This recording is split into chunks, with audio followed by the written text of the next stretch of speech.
Hello, good morning mga kol. Have a blessed Thursday ngayon. So ngayong araw na to, magluto ako ng barbacoa. Ang barbacoa ko is yung paa at saka yung buntot, oxtail. Ito yung paa. Ngayon, ang una kong gawin, manid ko muna ng pamintang durog at saka asin.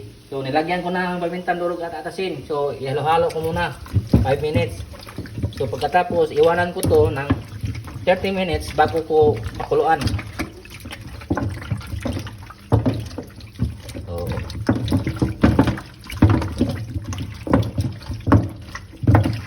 okay na mga kol. So, iwan ko to ng mga 30 minutes. Babalikan ko mamaya bago ko pakulo. So mga kol, tapos ng mga 30 minutes, so bawasan ko na ng tubig. Linisin ko na maayos.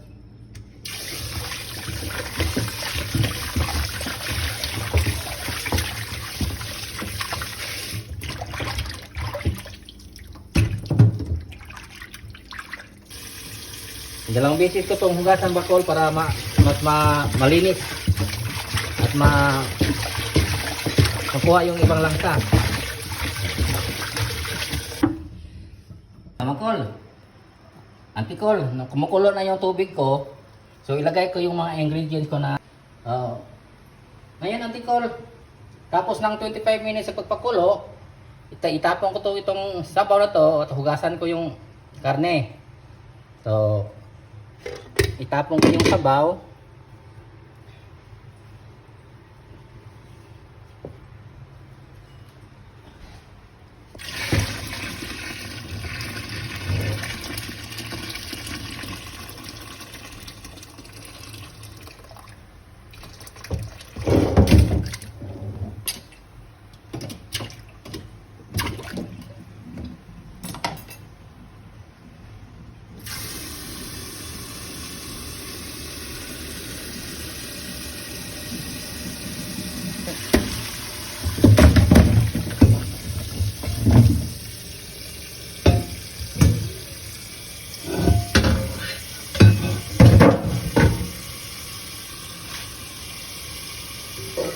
Ito na kol, tapos hugasan ko na kol. Hugasan ko muna to.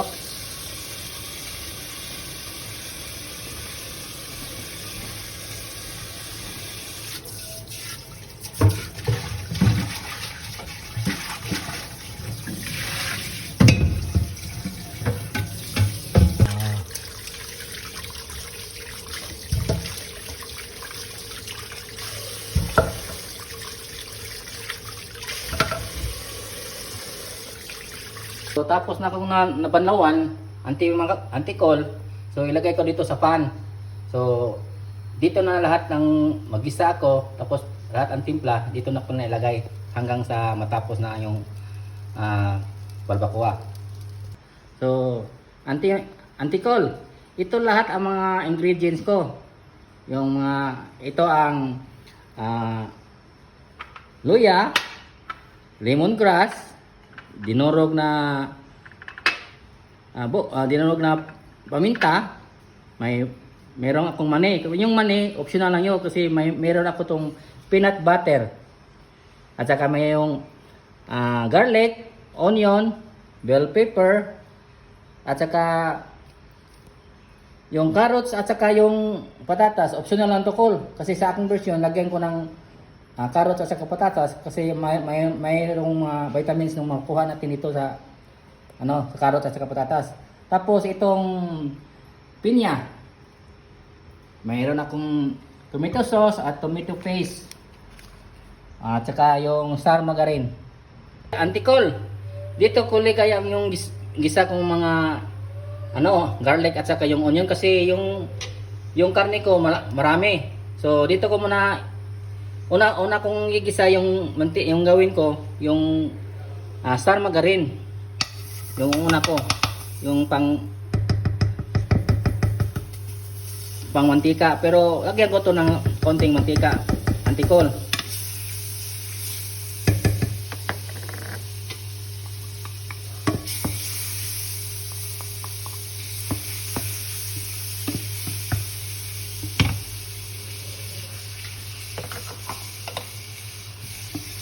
So, haluin ko ng kaunting mantika para ay.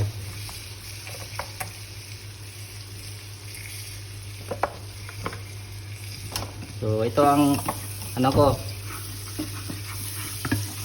ang luya. Sunod ko yung lemongrass. At saka yung may onion akong dalawa. At apat na garlic. Kasi dito sa Vietnam Anticol, mura lang ang mga vegetable dito. Kaya dinamihan ko na. Hindi kagaya sa Pilipinas na medyo mahal-mahal. So lagyan ko muna ng mga pamintang buo. Kahit unti lang.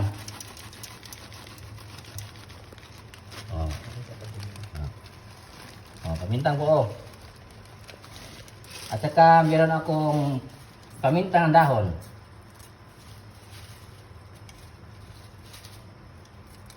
Lagyan ko ng star anise para mas mabango.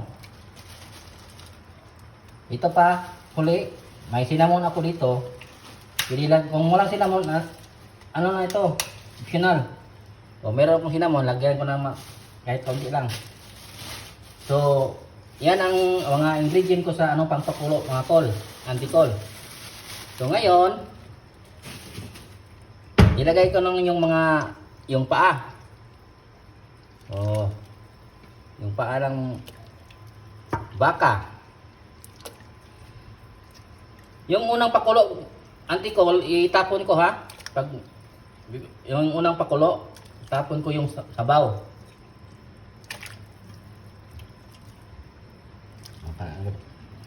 Ano na?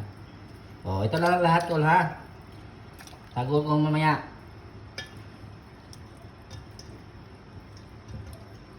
Tol. Iwan ko dito ng mga 25 minutes papakulo. So, yung sabaw itapon ko. Okay. Iwan ko ng mga 25 minutes mga tol. Papakulo. Right.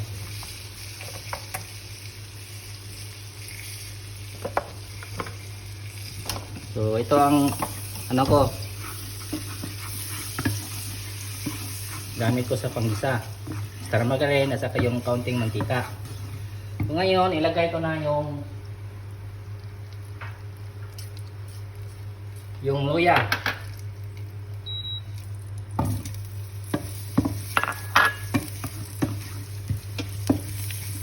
Halo-halo lang muna mga 5 minutes.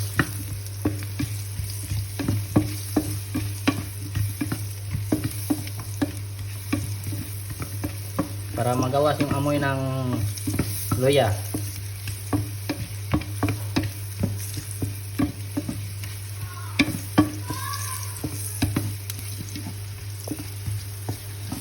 Lemongrass.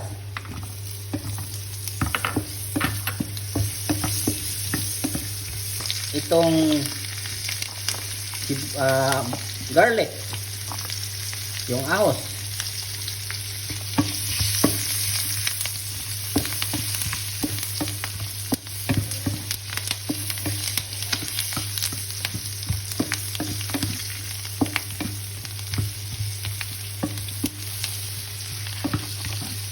Yun.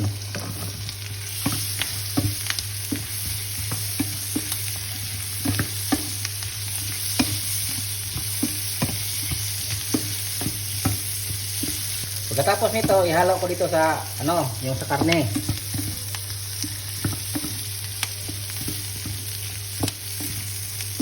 I-off ko to. Ilagay ko dito diretso sa karne, yung sa barbacoa. Ngayon, ang gawin ko, lagyan ko meron ako ditong Sprite. Lagyan ko itong ng isang buting Sprite para pang madali lang yung lumamot. Oh.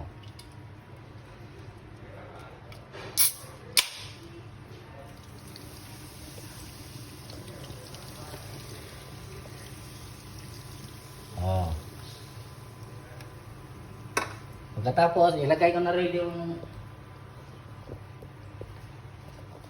meron akong beef cubes.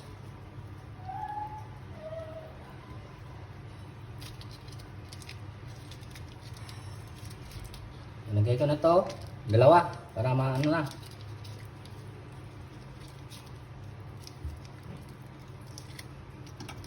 So, lagyan ko ng kaunting patis.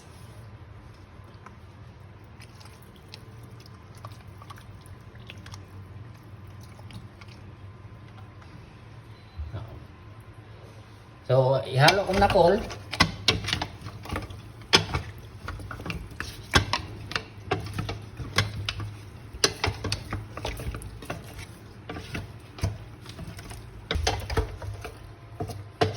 So, pagkatapos nito, lagyan ko ng kaunting Ginisamex. Magic sarap.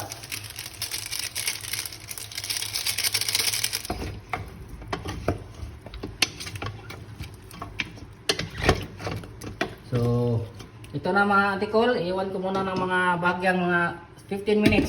Pag kumukulo na, ilagay ko yung antikol. While hintay ako na kumukulo itong karne, gisahin ko muna yung carrots kasi para hindi madaling mapanis pag ihalo ko noon sa karne.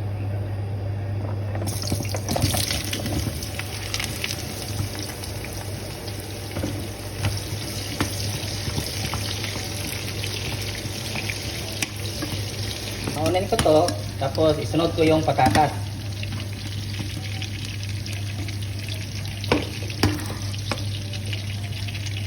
Sabi kita mga kol, hindi ka ganong i-fried mo.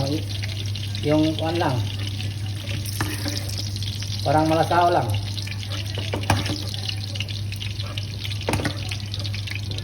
At saka ito ding patatas, gayon din.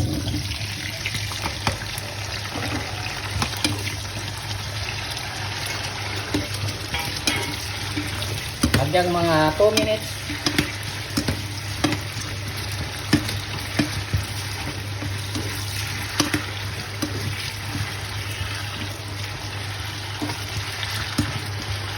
So ito mga kol, kunin ko muna out.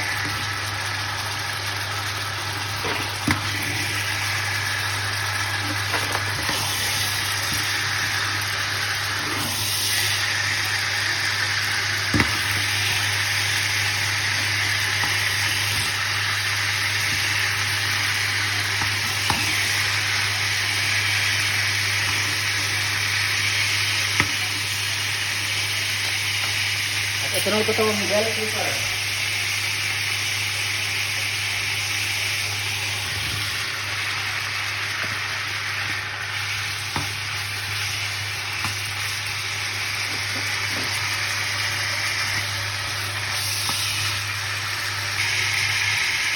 So, awanin ko ito antikol. Tapos lang itong bell pepper.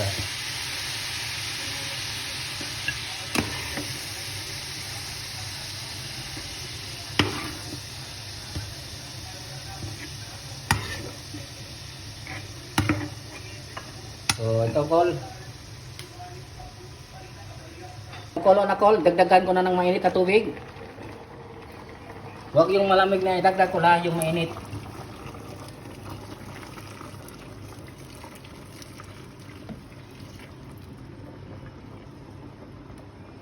So, dagdagan pa tayo ng tubig. Kumaya. Pakuloyin mo muna natin. Continue yung pagpakulo. So ito na guys, lagyan ko ng ulit ng tubig, yung mga apaw, yung level lang kasi matigas pa yung karne natin.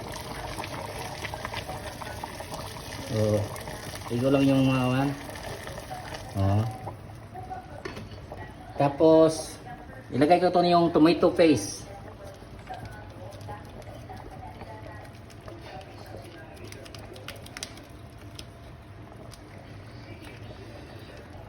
Del Monte tomato paste made in the Philippines.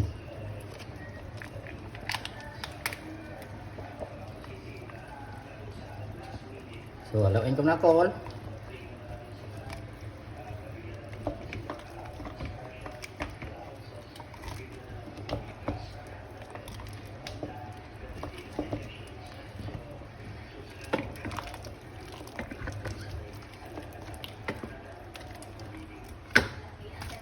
So, palamutin natin to. So, ilagay ko na ng dinurog na paminta. At sa kaunting asin.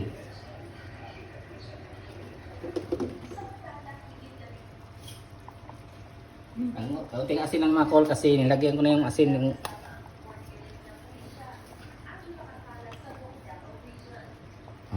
kaunti lang muna kol.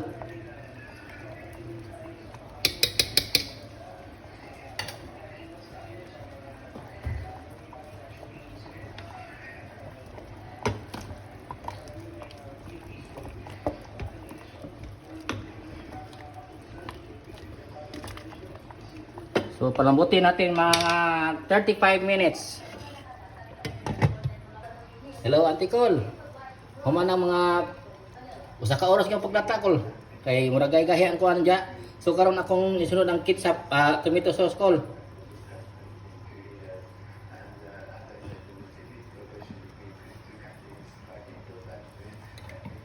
Unya ano. So sunod na akong peanut butter Col.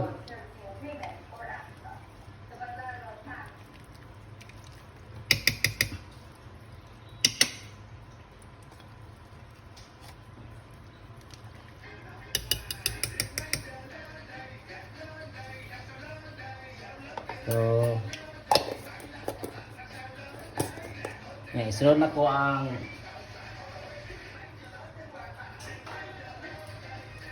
carrots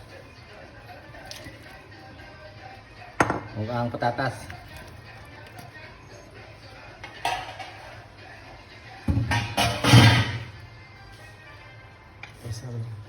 Ang sunod ang patatas ug ang carrots. So, isusan na ko ang bell pepper.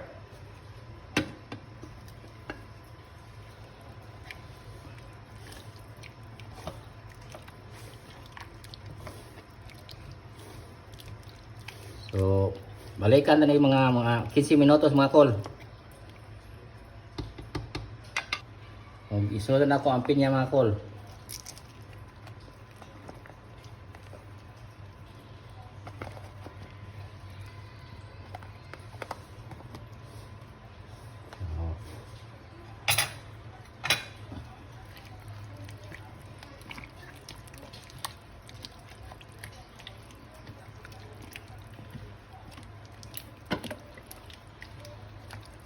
So ato sa ning kanan ko lab ya, ato sa ning pagkunan sa mga 15 minutos para final na to ako no mga kol ha.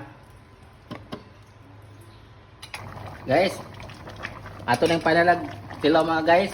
Og okay na ba ni siyang atong balbacoa?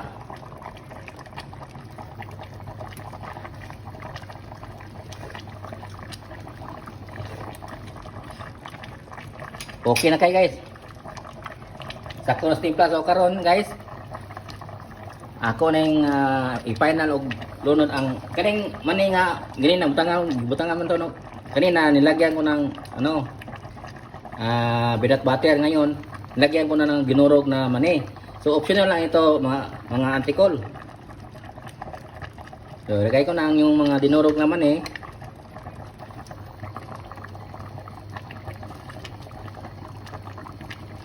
Hindi na masyadong marami. Ngayon, ilagay ko to yung yung spring onion.